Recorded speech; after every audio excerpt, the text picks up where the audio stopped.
والصلاة والسلام على أشرف الأنبياء والمرسلين وعلى آله الطيبين الطاهرين المعصومين.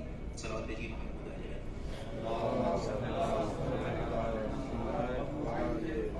برادران عزیز، علماء کرام، طلباء اعظام تشریف فرما ہیں. بہرحال خوش نصیبی کہ آپ کے سامنے حاضر ہوا. نہایت مختصر وقت میں چند جملات آپ تک پہنچانا مقصود ہے. سب سے پہلے یقیناً ہم جو طلاب ہیں یہاں پہ طلاب دینی، ہمارے پاس دین کی خدمت کے بہت سے شعبے ہیں. مثلا خود تبلیغ ایک شعبہ ہے، امام جماعت ہونا ایک شعبہ ہے، اسی طرح سے باقی مختلف شعبے ہیں، لیکن اس میں سے ایک اہم ترین شعبہ وہ تعلیف و تحقیق کا میدان ہے.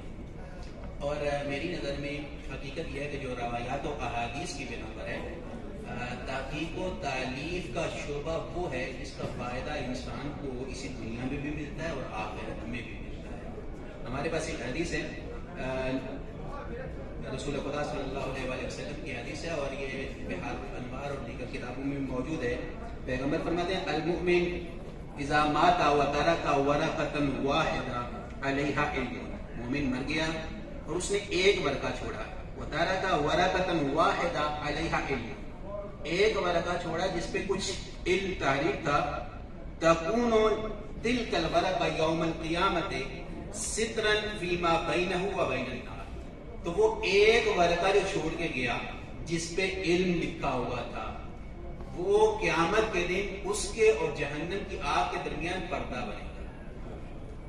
صرف اسی حد تک نہیں بلکہ حدیث اور آگے فرمایا وَآتَاهُ اللَّهُ تَبَارَكَ وَتَعَالَى بِكُلِّ حَرْفٍ مکتوب علیہا مدینۃ اوسع من الدنیا 7 مرات. یعنی جو اس نے ورقہ چھوڑا اس پہ جو علم لکھا ہوا تھا، آتاہ اللہ تبارک و تعالی بکل حرف مکتوب علیہا، ہر حرف کے بدلے میں جو اس نے علم چھوڑا ہوا تھا، ہر حرف کا لفظ بھی نہیں کہا، ہر حرف کے بدلے میں کیا دے گا؟ مدینۃ اوسع من الدنیا 7 مرات. ایسا شہر، ہم تو چھوٹے چھوٹے گھروں کی تلاش میں ہیں، ایک ہر حرف کے بدلے میں ایسا شہر. پیغمبر فرما رہے ہیں، ظاہر ہے کہ علم کی عظمت بیان کرنے کے لیے، کہ ایسا شہر جو دنیا کے مقابلے میں 7 برابر ہوگا، 7 گنا بڑا ہوگا. اب یہ علم کی فضیلت اور خاص طور پہ تحقیق کے میدان کی فضیلت، اس بارے میں احادیث تو بہت زیادہ ہے، یہاں پہ بیان کرنے کی گنجائش بھی نہیں ہے. ذرا سے سرچ کیجیے، آپ کے پاس متعدد احادیث آ جائیں گی کہ جو حیران و پریشان. اور پھر یہ کہ جو میں نے شروع میں کہا، دنیا میں بھی فائدہ ہے آخرت میں بھی. المؤمن، اب اس حدیث کی طرف صرف اشارہ کرتا ہوں، المؤمن اذا مات المؤمن انقطع عمله، یہ حدیث ہے. جب مومن مر گیا عمل اس کا منقطع ہو جاتا ہے سوائے 3 افراد کے. ان میں سے ایک وہ ہے علم ينتفع به، اپنے بعد کوئی ایسا علم چھوڑتے جائے جس سے لوگ فائدہ اٹھائیں. مرنے کے بعد جب تک یہ موجود رہے گا نامہ اعمال کھلا ہے، بغیر رہانے کا نامہ اعمال بند ہے. اب یہ دیکھیے، ہم میں سے جتنے بھی طلاب ہیں یہاں پہ، حقیقت یہ ہے کہ ہر ایک کی خواہش ہوتی ہے تحقیق و تعریف کے میدان میں قدم رکھے، لیکن جو میں نے خود اپنے ذاتی طور پہ احساس کیا، ہم طلاب کی رہنمائی اس حوالے سے بہت کم ہوتی ہے. یعنی کیسے تعریف و تحقیق کے میدان میں قدم رکھیں. بھئی ہر ایک کی خواہش ہے کہ ہماری کوئی کتاب ہو، تحقیق و تعریف ہو، لیکن کس انداز سے اس میدان میں آئیں. ہر ایک کی خواہش ہے کہ ہم کوئی کسی کتاب کا ترجمہ کریں، وہ ترجمہ چھپا ہوا لوگوں کے سامنے موجود ہو، لیکن کس انداز سے. میں یہاں پہ بہت زیادہ تجربات تو پیش کرنے کی نہ ہی فرصت ہے، لیکن بہرحال 2 مختصر سی باتیں. سب سے پہلے یقیناً یہ خواہش بھی ہونی چاہیے اور اس میدان میں قدم بھی رکھنا چاہیے. لیکن مثلا اگر آپ چاہتے ہیں کہ کوئی کتاب تعریف کریں، کس انداز سے تعریف کر سکتے ہیں؟ ہمارے علمی اسی معاشرے میں اور ہمارے اس حوزہ علمی قوم کے ماحول میں دیکھیے، جو میں نے اپنے ذاتی طور پہ استفادہ کیا، الحمدللہ خدا نے توفیق دی. اس کو آپ وہ خود ستائی نہ سمجھیے گا، لیکن صرف ایک رغبت دلانے کے لیے توفیق ملی کہ الحمدللہ اب تک جو 17 کتابیں لکھ چکا ہوں، فارسی میں بھی، عربی میں بھی اور اردو زبان میں بھی. لیکن ان میں سے اکثر کتابیں، یا کہہ سکتے تقریباً سبھی، شاید 1 2 3 کتابوں کے علاوہ سب کتابیں شروع میں ایک مقالہ دے، ایک مقالہ. اب اسی مقالے پہ دوبارہ کام کیا. مثلا جیسے مسابقات ہوتے ہیں، یہیں پہ بہت سے مسابقات مختلف حوالوں سے ہوتے ہیں، آپ کو مقالہ لکھنے کی دعوت دی جاتی ہے. خواہش تو میری یہی ہے کہ جتنے بھی دوستان ہیں، جس حد تک بھی آپ کا قلم چلتا ہے، جہاں پہ بھی اعلامیہ دیکھی، میں نے اپنے ذاتی طور پہ جو حوزہ علمیہ کی میری اپنی زندگی ہے، یہاں پہ میں نے استفادہ کیا واقعہ. شاید کوئی کم ایسا یہ مقالہ نویسی کا مقابلہ ہوگا جس میں میں نے شرکت نہیں کی، چاہے وہ، اور خاص طور پہ جو مثلا ہمارے جامعۃ المصطفیٰ کی طرف سے ہوتے ہیں، یا کیا نام ہے مرجان شیخ توسی، شمارہ وغیرہ ہوتے ہیں، یا اس طرح کے بہت کم ایسا ہے کہ جس میں میں نے شرکت نہیں کی، اور الحمدللہ توفیق ملی کہ بہت سو میں میں نے جو ہے وہ پوری جوائز بھی لیے۔ لیکن جس بات کی طرف رغبت دلانا چاہتا ہوں وہ یہ کہ ابتدائی میں یہ نہ سوچے کہ میں کتاب لکھوں گا یا تعلیف لکھنا چاہتا ہوں، نہیں، ان مقالات میں آئے جہاں پہ بھی آپ کو فرصت ملتی ہے 10 صفحے کا، 15 صفحے کا، 20 صفحے کا آپ مقالہ لکھیں، یہ مقالہ اپنے پاس محفوظ رکھیں۔ بعض اوقات یہ بھی ہوتا ہے مقالہ لکھا گیا کہاں پہ چلا گیا، ضائع ہو گیا، نہیں، یہ مقالہ اپنے پاس ہر بات، آج کل موبائل ہے، کمپیوٹر ہے، لیپ ٹاپ ہے، اس میں محفوظ رکھیں۔ اور پھر یہ کہ یہ جو مقالہ آپ نے لکھا ہے بعد میں جب بھی فرصت ملے اسی موضوع کے حوالے سے آپ کوئی کتاب مطالعہ کر رہے ہیں، کوئی حدیث نظر آئی، روایت نظر آئی، اسی موضوع سے ریلیٹڈ، آپ فوراً اسی کتاب، اسی کوئی فائل کو کھولیں، یہ چیزیں اس میں اضافہ کرتے ہیں، کوئی واقعہ نظر آیا، کسی عالم دین سے کوئی بات سنی، یہ چیزیں اس میں ایڈ کرتے چلے جائیں۔ اور جب آپ یہ کام کریں گے، اسی مقالے پہ زیادہ تمرین کریں گے، تو یقیناً وہ مرحلہ بھی آئے گا کہ ایک مقالہ آپ کی کتاب کی شکل میں آ جائے گا۔ اور یہ ضابطہ، اس میں خود بہت سی تفصیلات ہیں، میرے پاس وقت نہیں ہے، لیکن حقیقت یہ آپ کے سامنے عملی طور پہ عرض کر چکا ہوں۔ یعنی تقریباً میں خود جو میں نے اپنی کتابیں ابھی تک لکھی ان میں سے تقریباً 14 یا 15 کتابیں ایسی ہیں جو ابتدا میں میرے پاس ابھی بھی ان کا مقالہ محفوظ ہے، یعنی وہ کتاب بھی ابھی شائع شدہ چھپی ہوئی کتاب ہے، لیکن اس کا مقالہ بھی ابھی تک محفوظ ہے کہ جو اس کی بنیاد بنا۔ آئیے مقالات کی طرف آئیے، جہاں پہ بھی آپ کو فرصت ملے، چھوٹے سے چھوٹا مقالہ ہی کیوں نہ ہو، چھوٹے سے چھوٹا مسابقہ ہی کیوں نہ ہو، اور اس میں بھی توقع زیادہ وہ جائزے اور انعام کی طرف نہیں، زیادہ یہ کہ میں نے اس مسابقے میں شرکت کرنی ہے، دیکھنا ہے کہ میری اپنی صلاحیت کس حد تک ہے۔ الحمدللہ اگر کوئی رتبہ ملا تو ٹھیک، اگر کوئی رتبہ نہیں بھی ملا تو اس میں بھی نقصان نہیں ہے، گھاٹا نہیں ہے، یہ آپ کا علم اپنی جگہ پہ محفوظ رہے گا، یہ ایک بات۔ اور یہی چیز بے عین ہی ترجمہ میں بھی ہے۔ مثلا ترجمہ کتاب، میں نے یقین جانیے یہی آپ نے حوزہ علمی کی زندگی، حوزے میں بہت سے طلاب کو دیکھا کہ ہم فلاں کتاب کا ترجمہ شروع ہو گئے، اب یہ کتاب 300-400 صفحے کی کتاب ہے، کتاب کا ترجمہ کر رہے ہیں۔ اب جو ہی کتاب کا ترجمہ شروع کیا، پہلے 10-15 صفحے ترجمے کیے، بعد میں پوچھا ہاں جی ترجمہ کہاں تک پہنچا، بس کر رہے ہیں آہستہ آہستہ، 6 مہینے کے بعد بس آہستہ آہستہ چل رہا ہے، کر رہے ہیں۔ اس کی ایک بنیادی غلطی وہ یہ ہے کہ آپ نے ابتدائی سے بڑی کتاب ہی اس کا ترجمہ شروع کر دیا، جو میں نے اپنی زندگی میں اپنی خاص طور پہ یہ تحقیقی میدان میں استفادہ کیا۔ چھوٹے چھوٹے مقالات کا ترجمہ کیجیے، اور خاص طور پہ مناسبت کے حوالے سے۔ بھائی آج تو ہمارے دور میں واٹس ایپ بھی ہے اور یہ سوشل میڈیا کی یہ سارے ذریعے بھی ہیں۔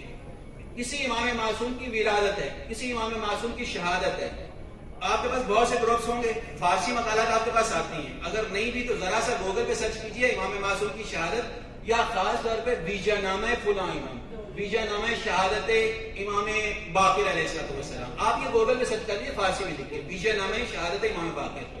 ایران میں بہت سے ادارے ہیں جو بیجا نامہ باقاعدہ چھاپتے رہے ہیں اور ابھی بھی چھپتے ہیں، شہادت کے بیجے نامے یا ولادت کے بیجے نامے، اور علمی تحقیقات بھی اس میں ملتی ہیں۔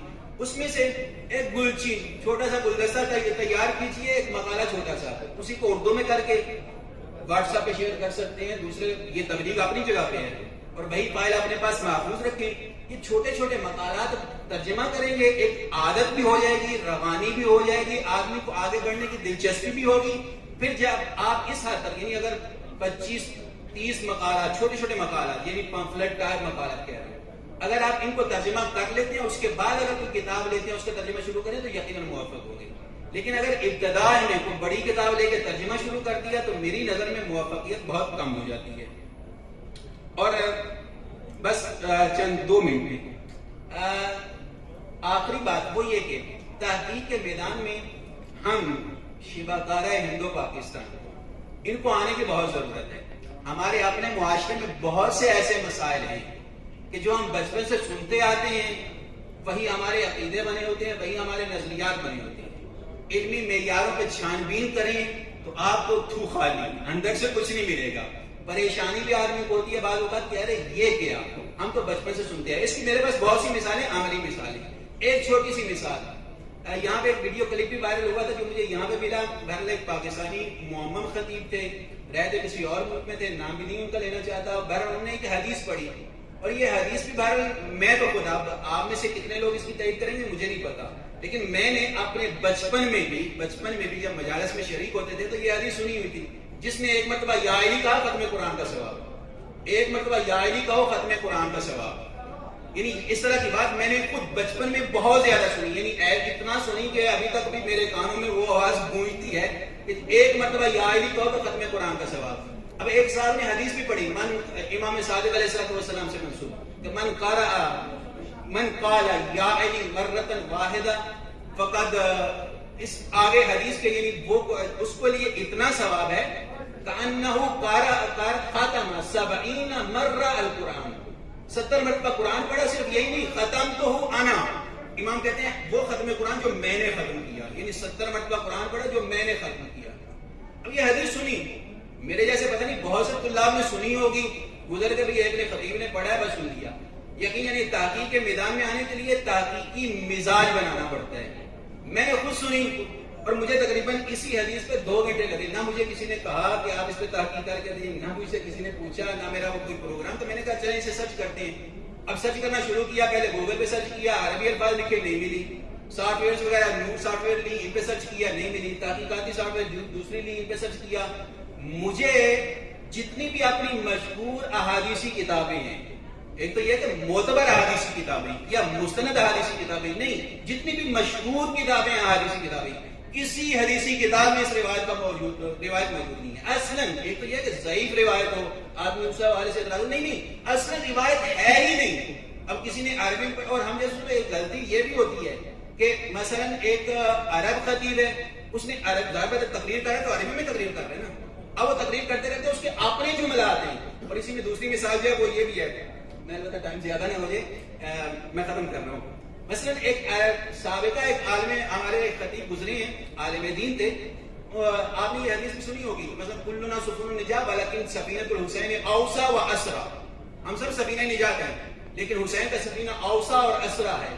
یہ حدیث نہیں ہے, یہ عالم دین کے اپنے جملات ہیں جو انہوں نے البتہ ایک کتاب میں لکھے. اب ظاہر بات ہے عربی مؤلف ہے تو عربی میں لکھے گا, عربی خطیب ہے تو عربی میں گفتگو کرے گا, اور عام آدمی شاید بہت سے غلط فہمی یہ جی حدیث پڑھی گئی ہے, یہ حدیث بھی نہیں ہے, ایک عالم دین کے جملات ہیں. تو اس لیے میری گزارش یہ ہے کہ سوشل میڈیا آپ کے سامنے ہے, پوسٹ وغیرہ بہت سا ٹائم ہم جیسے طلاب کا اسی میں گزرتا ہے کہ پوسٹ پڑھیں.